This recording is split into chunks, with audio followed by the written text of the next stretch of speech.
Hi everyone, Benedict here, and I thought what I would do to celebrate a few weeks since the Flight of the Darkstar Dragon was released, I thought I would introduce you all to the ship in the Flight of the Darkstar Dragon, the Melodious Narwhal, and here it is here.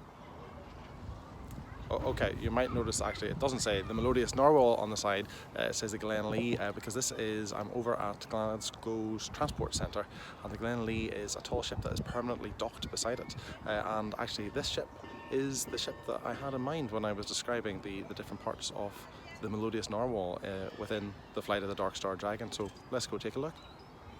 Okay, so here we are on deck. This is where most of the action would happen on board the Narwhal. And of course, you can see here some of the tasks the crew would have been put to if they had been misbehaving. Hey, you guys! I want to see my face on that deck. Keep going. I have no idea where their parents are.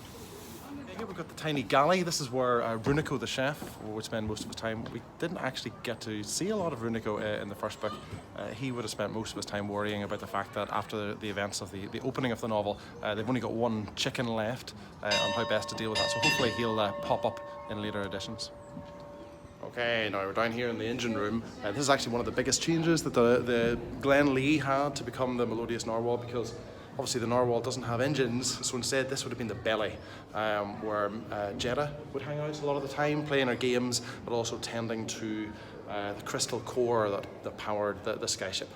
No crystal core today, and the engines don't work either. I think this looks like a good idea, doesn't it?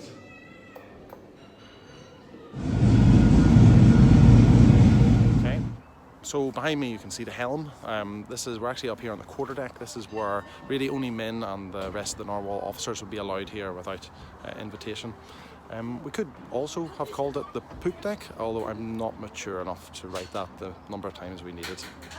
Okay, so we're down in the saloon at the moment. This is actually where the officers would have met to discuss goings on in the ship. Unfortunately, men's quarters would be down here, but you can see it's closed off at the moment. The room behind me is actually the captain's quarters, which is a wee bit unusual because, as you know, if you've read the story, the Narwhal doesn't actually have a captain.